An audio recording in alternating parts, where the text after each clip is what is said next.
გამარჯობა. როგორ ხართ მეგობრებო? ესპანეთის ნაკრების ყველა გულშემატკივარს გილოცავთ ფინალში გასვლას. ეს იყო ერთ-ერთი საუკეთესო საჭადრაკო პარტია, რაც ოდესმე მინახავს. ახლა როგორც ფეხბურთად დიდათ არ ვგიჟდები ამ სტილზე, მაგრამ როგორც ჭადრაკი ძალიან კაი საყურებელი არის რა.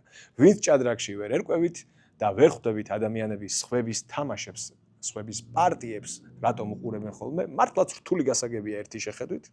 იცოდეთ რომ რაც ესპანეთმა ითამაშა საფრანგეთთან, ჭადრაკშიც ნახავთ ზუსტად ეგეთ ტაქტიკურ მასტერკლასებს. ერთი მოთამაშე სულს როგორ ხდის მეორეს. ეს არის ჭადრაკი. ყველაზე კარგი საყურებელი ჭადრაკში ეს არის. 1530 წელს დაიბადა რუი ლოპეს დე სეგურა, ესპანელი მღვდელი, მოჭადრაკე და მწერალი. საინტერესო ცხოვრება. 1561 წელს რუი ლოპესმა დაწერა წიგნი. Libro de la invención liberal y arte del juego del ajedrez. მაშინ გრძელი სათაურები მოდაში იყო. ახლა ვინ დაგიბეჭდავს ამ ხელასათაურიან წიგნს? მაქსიმუმ 3 სიტყვა. თოფები, მიკრობები, ფოლადი, ჭამე, ილოცე, შეიყვარე, შაშვი, მაყვალი, გამორიცხული, აი ხოდა ჩაეტიო რა. სად არის ახლა მაგ ხელასათაურების დრო? მე, ბებია, ილიკო და ილარიონი რო დღეს იბეჭდებოდეს, ვიღაცას ამოაღებინებდნენ. მე რო ამოვიღოთ, მაგრამ შუა საუკუნეებში პირიქით, გრძელი სათაური, ანუ მეტი სიტყვა, ანუ მეტი კონტენტი. ხა მაშინ სად იყო ამდენი გასართობი და მეტი წასაკითხი, მეტი კონტენტი, ბედნიერი იყავი რა. მოკლედ ამ წიგნში თავიდან არ მათქვევინოთ სათაური, ანდა ვიტყვი, Libro de la invención liberal y arte del juego del ajedrez, სავარაუდოდ ძალიან ცუდი აქცენტით ვამბობ, მაგრამ რა ვქნა? მოკლედ ამ წიგნში რუი ლოპესი საუბრობს ჭადრაკზე, მის ისტორიაზე, წესებზე, აანალიზებს საჭადრაკო დებიუტებს. წიგნში კარგად ჩანს, რომ რუი დიდ მნიშვნელობას ანიჭებს ცენტრალური პაიკების განვითარებას, აქტიურ ფიგურებს, სივრცითი უპირატესობის შექმნას, ცენტრის კონტროლს. ჩემი აზრით, დაახლოებით 15-20 წლის წინ ეს წიგნი ხელში ჩაუვარდათ ესპანური ფეხბურთის მესვეურებს და მანდ დაგვერხა საფეხბურთო სამყაროს. 20 წელია სოფლიომ დედამიწამ ცენტრი ვერ გამოუგლიჯეთ ესპანეთის ნაკრებს ხელიდან და მე ვფიქრობ, რომ რუი ლოპესია ამაში დამნაშავე, რომელმაც მე-16 საუკუნეში დაწერა, რომ ცენტრი ხალხო, ცენტრს მიაწეკით, ცენტრია მთავარი. ისე რა ცხოვრება როგორი არის რა. რუი ლოპესი რო იმაზე დარდო და კუბე 5-ზე დაედო თუ C4-ზე, მაშინ ქართლი ირანს ეომებოდა და იმერეთი ოსმალებს. და ამათ სადარდებელი ის იყო, რომ აი კუბე 5-ზე ხო არის. ტიპები ბურთს არ გაძლევენ და უბურთოთ რა მნიშვნელობა აქვს? მე ვიქნები თუ ბაპე. აი რა მნიშვნელობა აქვს? ჩემსა და ბაპეს შორის განსხვავებას ქმნის მხოლოდ და მხოლოდ ბურთის ფაქტორი. ფეხბურთში მნიშვნელოვანია ბურთი ვის აქვს, თორემ მე არ მაქვს თუ მბაპეს, მანდ უკვე აღარაა დიდი სხვაობა. ესპანელები პირველები მიხვდნენ, რომ ფეხბურთი არის ერთადერთი სპორტი, სადაც შეგიძლია მარტო შენი თამაშო. სხვა სპორტში შეგიძლია არ არის, რომ მარტო შენი თამაშო. ფეხბურთში შეგიძლია რომ მარტო შენი თამაშო. კალათბურთში ერთი შეტევა ჩემია, ერთი შენი. 20 წუთი ვერ დამტოვებ უბურთოთ, თორე ესე კარგი კი იქნება დაგვეჭირა ბურთი ამერიკასთან კალათბურთში, ხო? იგივე ანალოგია ეხლა ლებრონთანაც რო გავავლოთ, ხო? ბურთით არის ეგ ლებრონი, თორე უბურთოთ მაღალი ბიჭია. just მაგრამ კალათბურთში ვერ იზამ ეგრე რა, რომ ერთი შეტევა შენ, ერთი შეტევა მე. რაგბიში წინ პასი არ შეიძლება და მარტო უკან პასით ეხლა რა ბურთი უნდა დაიჭირო ეგრე, ხო? ხელბურთში საერთოდაც დიდი ხანი თუ გიჭირავს ბურთი, საჯი გართმევს და მეტოქეს აძლევს, რომ არ გდომებია ბიძია შენ ეს ბურთი და მისცემენ სხვას. ისე დიდ ხანს თუ ესე უაზროდ პასებს პასაობ რა. ჩამოგართმევენ, გადასცემენ სხვას. ესპანეთი ასე თუ გააგრძელებს, არ გამოურიცხოთ ხელბურთის წესი დაინერგოს ფეხბურთშიც. რაღაც მომენტში მსაჯი დაუსტვენს, თქვენ გიყუროთ ეხა ამდენმა ხალხმა გამოართმევს ბურთს როდრის და მისცემს ჩუა. აჰა ბიზია შენ რაღაცა ქენი. საფრანგეთით ეხა მთელი მსოფლიო ვიყავით აღფრთოვანებული, მეც მათ შორის. ჩემპიონადაც კი გამოაცხადეს საფრანგეთი. მაგრამ საფრანგეთს ჰქონდა ერთი ხარვეზი და მოდი ვნახოთ რა ვთქვი მე, როცა სტუმრად ვიყავი პოდკასტში ამერიკული ფეხბურთი.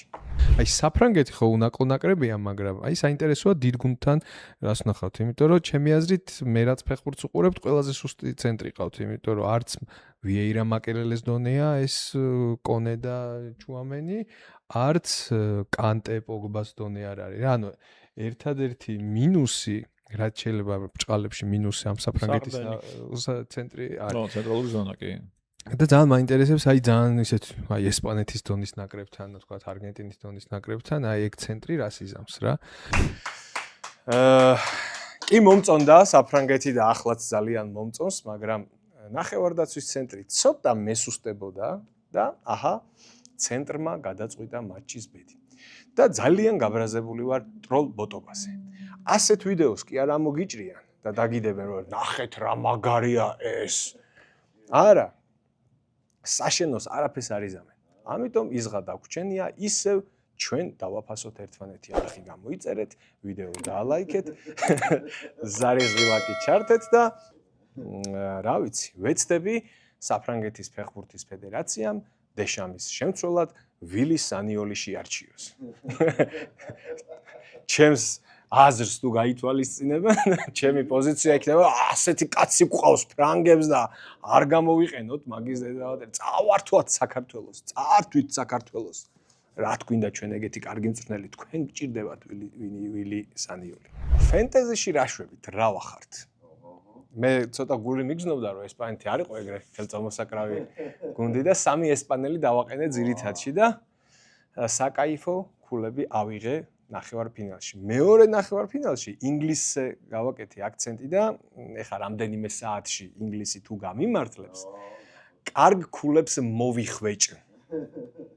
უჯარი მოდის ლიგაში გადავედი მე-40 ადგილზე, 200 ადგილით დავწინაურდი. უჯარი მოდის ლიგის მოგება იმაზე რთული აღმოჩნდა ვიდრე მეგონა. ჩვენს ლიგაში ვინც პირველ ადგილზეა, სოფლიოში მე-500 ადგილზეა. ანუ რაც სასწაულად მაგარი შედეგი არის. იყო მომენტი, როცა უჯას ლიგის პირველ ადგილოსანი სოფლიოს ათეულში შედიოდა. მოკლედ ძალიან ტოპ ლიგა აღმოჩნდა ჩვენი შიდა ლიგა.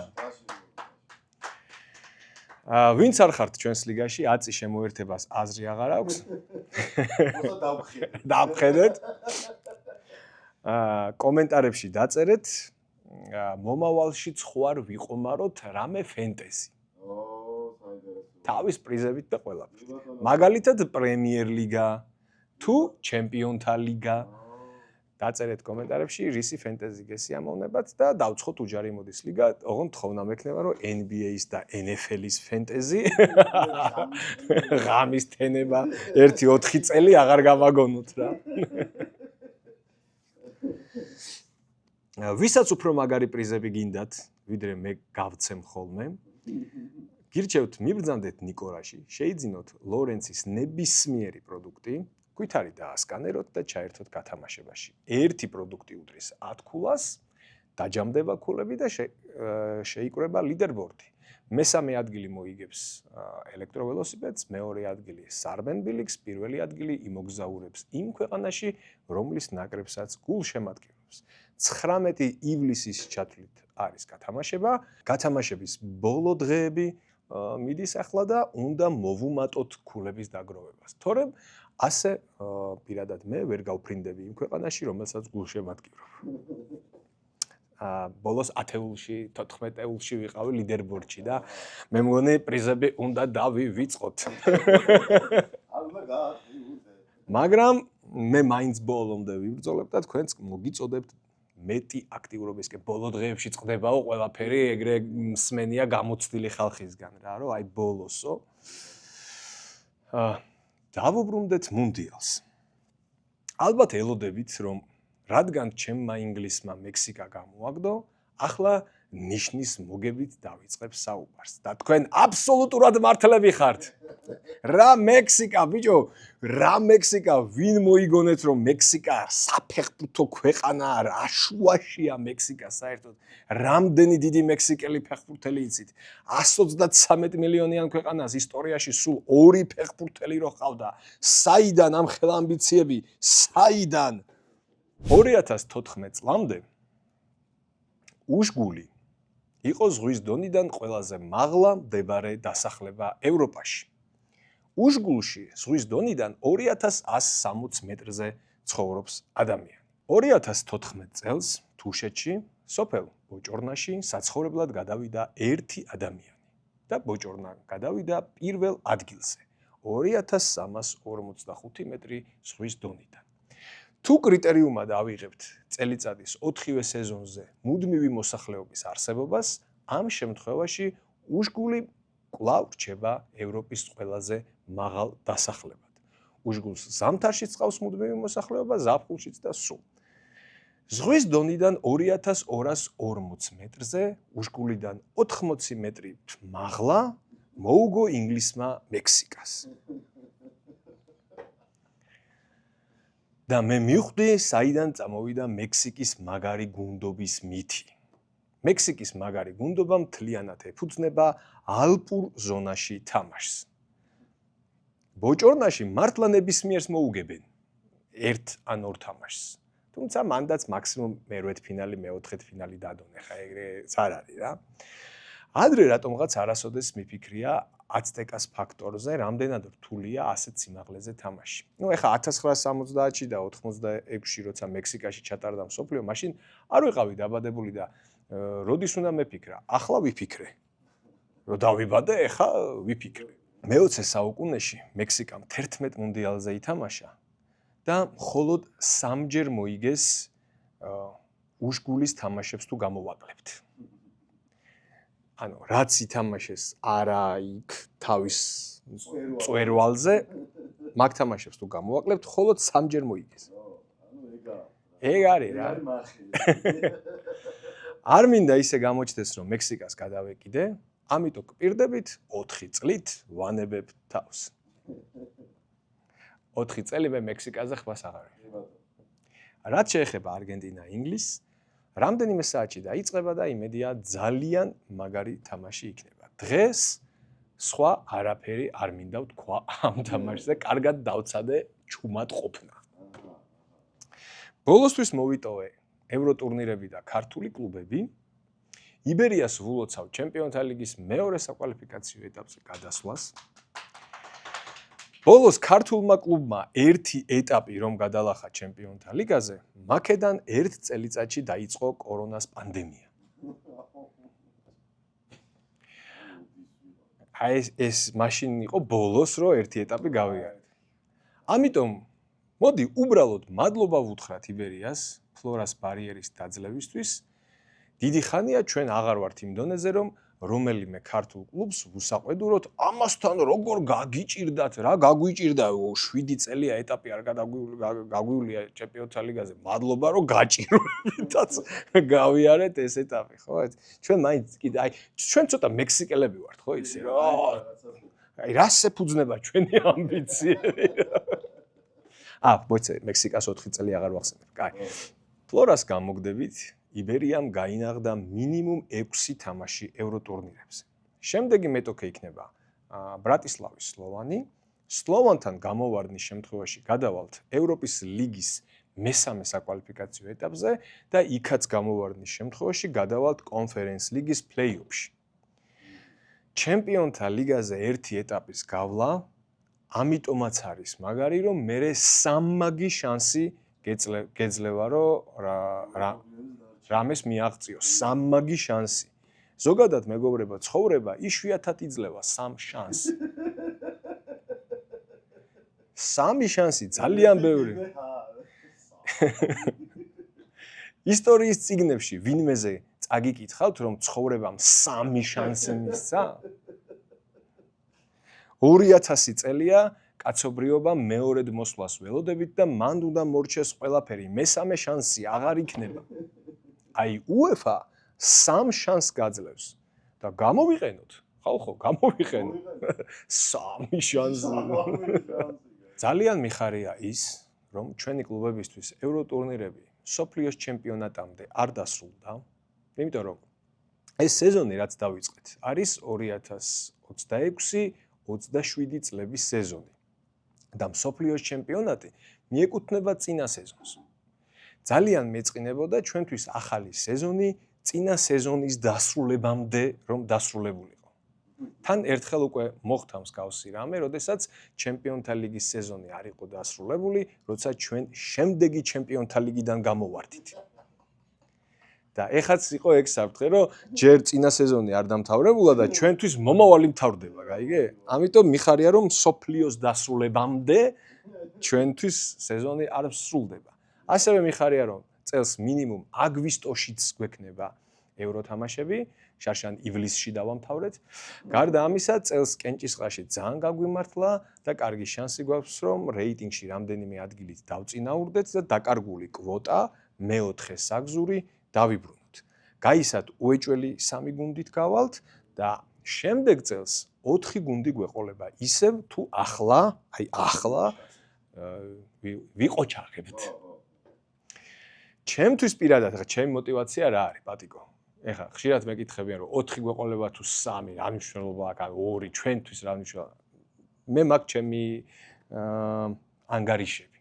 ჩემთვის პრინციპულად მნიშვნელოვანია, რომ საქართველოს ჩემპიონატმა რეიტინგში გაუსწროს ლიხტენშტაინის ჩემპიონატს, იმიტომ რომ ლიხტენშტაინის ჩემპიონატი არ აქვს. არ ტარდება. წელს ვერ მოხერხდება ძალიან დიდი ალბათობით, მაგრამ ჩემი გამოთვლებით გაისად უკვე უნდა ვაჯობოთ ქვეყანას, რომელსაც ჩემპიონატი არ აქვს. ეს არის ჩემი ამოცანა. სანამ ლიხტენშტაინს არ გავასწრებთ, მე მანამდე არ გავჩერდები.